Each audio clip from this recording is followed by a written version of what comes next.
Hello বন্ধুরা, আমি আবার চলে এসেছি আসুন রান্না শিখি চ্যানেলে। আজকে আমি রুই মাছ দিয়ে ফুলকপির ঝোল বানিয়ে দেখাবো।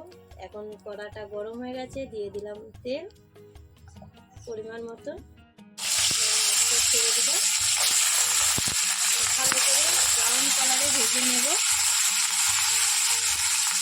মাছটা ভেজে এবার উঠিয়ে নিয়েছি। এবারে কড়াতে দিয়ে দেবো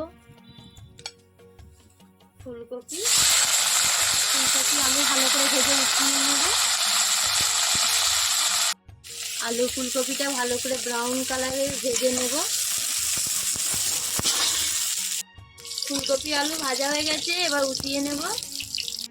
তেলটা গরম হয়ে গেছে, এবার দিলাম রসুন বাটা, তারপরে দিয়ে দেবো পেঁয়াজ বাটা, তারপরে দেবো আদা বাটা, পরিমাণ মতন নুন দেব। ভালো করে একটু পেঁয়াজটাকে একটু ভাজবে, কেননা পেঁয়াজের গন্ধ করবে, এই জন্য ভালো করে নাড়াচাড়া করে ভেজে নেব। অল্প সময় কষে নেওয়ার পরে একটু পরিমাণ মতন জল দিয়ে দেব,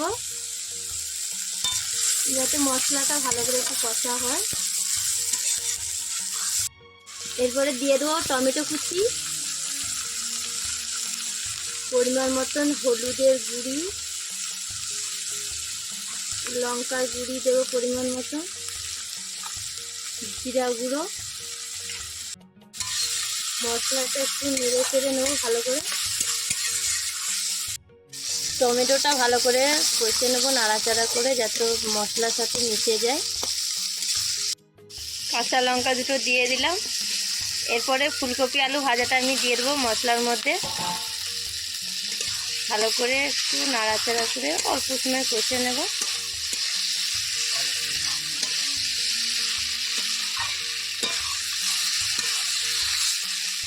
পরিমাণ মতন জলটা দিয়ে দেব। ঝোলটা ফুটে গেছে, এবারে মাছগুলো দিয়ে দেব। ঝোলটা 10 মিনিট আর ফুটবে মাছটা দেওয়ার পরে।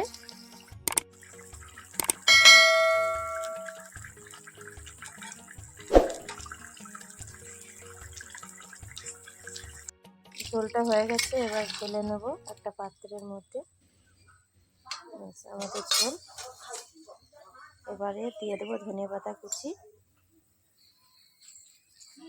বেশ, আমাদের ঝোল রেডি।